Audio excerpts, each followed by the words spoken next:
And you talk about the fact, you make the statement in the book that you believe that this is the generation that intellectually, socially, academically, that this is the generation that is prepared to consider and to at least move toward an acknowledgement of Harper as perhaps the most important literary voice of the second half of the 19th century. And I wonder if you could tell us a bit about why, what is it about this generation? What is it about, you and I spoke briefly before, and you talked about the recovery of the work of Harper that has been done heroically, in large part by African-American women in the academy. So what's, you've just kind of brought us to the moment where you say things are changing, we have a possibility. What's happening, and why do you think that rescue moment is possible now? So on the one hand, you could see the tension in the last few decades, right, between sort of like how to accommodate, like, or a canon argument. What's the canon, right? Yes. And what are we supposed to be both teaching the next generation? How are we both supposed to think of our society? But that tension, you could see Harper as trying to resolve some of that by offering up, by the standards of a sort of scholar activist, the poet, like how you're supposed to contribute to society. You could see Harper as, representing, and actually it's a very nice way to put it, the way you just asked me that question.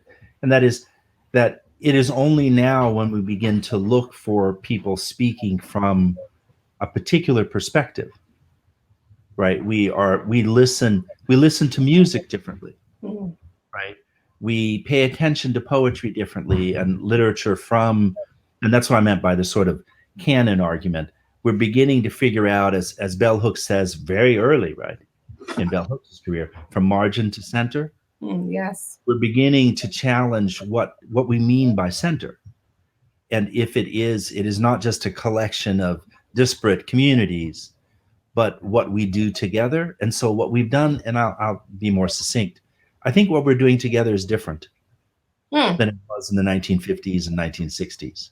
I think what we're doing now together, even though it is full of conflict and contradiction, right?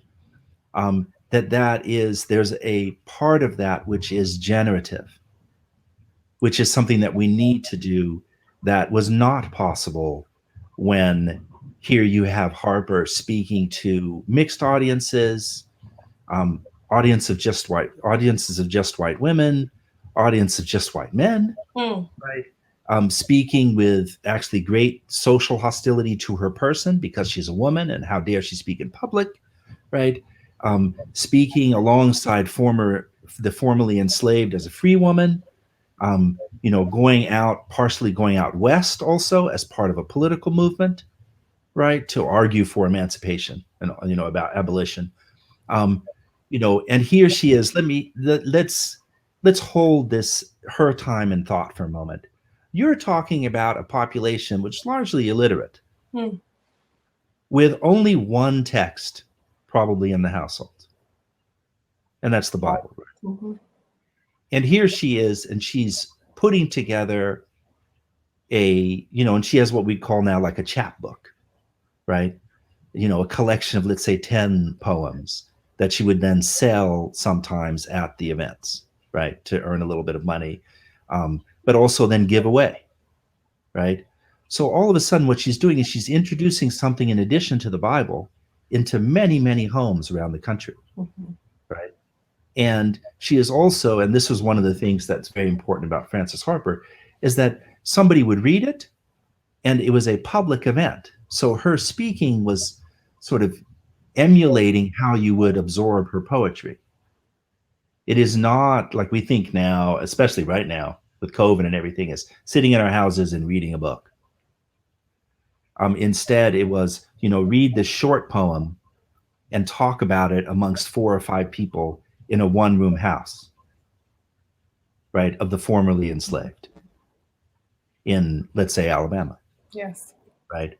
And so and the reason why I'm saying that is, imagine how important it was.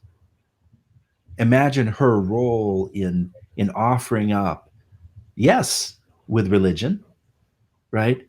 But offering up translating, in some sense, certain very important ideas about the American polity and the democracy, translating that right into people's living rooms. There's no TV, there's no phone, right? And people can't read. And so what she did was, I want to give her credit, and I'm speaking to this then, the Whitman issue. I want to give her all the credit for having figured out a way to reach tens of thousands of people, right? Not just a very rarefied elite, like we call Whitman. Even though, of course, Whitman is talking about the importance of this sort of democratic poet. Like, who's the democratic poet in the room? Frances Harper comes and says, well, I don't know. I mean, yeah, it's mostly black people, so maybe you don't care, but the fact is, and she does go with Sojourner Truth and Others, right? Mm-hmm. She does go south after emancipation and teaches. Like, she has her bona fides in that way. She puts herself, she's on the lecture circuit, right, down south. And what do we mean by lecture circuit then for her as a poet? And I really think it's important because you've been working with Frances E.W. Harper now for a bit, is to understand that, her poetry was what was passed out. Yes. Yes. And, and let me say like this, I know a lot of poets, right? Imagine having that type of audience where you're up there, people are illiterate. This is not the rarefied, you're not at Yale or Harvard talking, like this and kind of like, well, you read my fourth book of poetry. And of course I got these awards. Instead, Frances Harper's like, I know you don't read. And I know you just came from the most terrible situation. Mm-hmm. And I know, because she got this, I know you don't see me. You've never met a black person like me. I know this, right? And we know this from the way people have recorded, talked about it, is that people were like, what kind of black person is this? Oh, she must, right? She must be a man. Yeah, exactly. Exactly. Caucasian and I want to say, okay, so when I'm speaking about this, I need everybody to understand and never forget, because part of the reason this problem of erasure, everybody is erasing the fact this is a black woman. Like, as I'm speaking now, we're talking about a black woman. So a black woman is getting up there saying, look, this is the future. And I'm going to do it through poetry. In other words, the spoken word hip hop artist. Frances Harper's like, well, blah, blah, blah, blah, blah, like this. And I mean, they've never heard anything like this in their lives, right?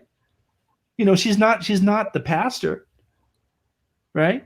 The sort of, country pastor type. This is and she is, as acknowledged, she is also, she carries herself in a certain type of way.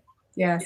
So she offers up not a respectability vision, but instead a way to walk from where we are in our suffering and also our success, to think of a way to do things together. And so some people don't like that. Like, I understand some people read the poetry and they're like, it's just too crude or simple, or it's, in other words, it's kind of too in your face. It's kind of going like, hey, I saw my son die, my husband left me, but people are like, oh, why are you talking? Like, nah, let's talk about the trees and the forest, like this. But she's animating as a poet the importance of, I think, the utility in her work, that she recognizes that. It's why I think so many of her poems are picked up and become hymns that people sing, right? That people find ways that they can engage her work and carry her work with them. I think it's why she's able to recite her poetry, as you say, when she's giving her speeches, that she's able to find that her poetry has legs, I think, in a way that that other poets, I should say, other poets may have had the luxury of not having to consider those things, but we see that Harper does, and as a result, her poetry had so much life, right? And you think about it, no, I mean, it's excellent. I mean, it obviously, we're in the same community of scholarship with this, right? Mm-hmm. So you just answered the question of why we can consider it now. Yes. Is that now we can see a connection between the music, hymnal process, lyrics, poetry. We can see it's sort of, there's a text, right? And I would rather, I mean, even though you mentioned Whitman, I'm not sure how there is a place for contestation, Yes.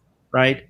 But, and so I'm not taking that away at all, because of course I write that in the book, right? You know, I write it to be provocative. So I need to provoke to get people to think about the narrative they do accept of sort of intellectual progress, the concepts we use and how we think of the poet, and then the counter, which is Frances Harper and many others, right? So she is up there on the podium, your stage, with Sojourner Truth. Now, Sojourner Truth goes before her. She's older, see, you know, in every way, right? A better known figure. Yes. Frances Harper is young. She's in her 20s. What does Sojourner Truth do? This is just to confirm how you're talking. So people think that Sojourner Truth is up there speaking about the horrors of slavery. Sojourner Truth sings. People don't understand. She's sang. Mm-hmm. And so Sojourner Truth is speaking a little bit and singing, and then all of a sudden the poet. And so I think we need to, this is what I meant by re-envisioning, thinking through how the society was in a different way. The audience was receptive to this. So, I mean, I'm sorry, we're kind of late to this, right? Right. Yes. You know what I mean? Like, we're kind of late. But I do think it puts an obligation and responsibility on the creative artist to not say today, to not say like this, I've invented this. Wow. And instead to go like, so what new things can let me look at Frances E.W. Harper's work, like all of her work or the work that resonates with you, and figure out, not neglect it, but instead, no, I'm responsible. Like, because I think responsibility to Black women in our lives, to Black men in our lives, to everyone in the community, you know, and of course, then the larger question of the society, but everybody in the community, is to respect and honor the work that's come before us. And realize that it's okay if you kind of reproduce what somebody's done. It's okay. There's nothing wrong with that, right? But you don't have to do that. You don't have to pretend. Well, it's not, I don't want to be negative, but you should be able to, acknowledging what has come before, I think is the key to our future. It really is. Yes. Right? You know, I get Frederick Douglass, of course, and Du Bois. You know, I was trained up in that tradition, right? Delaney, the men. Yes. Right? But the fact is, Frances Harper, it's going to be hard for us now in our generation to ignore. And I hope this book contributes to that, because I'm really talking about not the politics of her work, but how it should speak to these issues, right? In the book. I hope we get to a stage where we feel we can't just ignore somebody with 4 books and all the poetry and the activism just because what, she's a Black woman? And we can't ignore, I think, a movement in that period toward a greater radicalism that signified by somebody like a Martin Delaney, and then not have that conversation and then not bring Harper into that conversation. That's right. That's right. That's right. Important.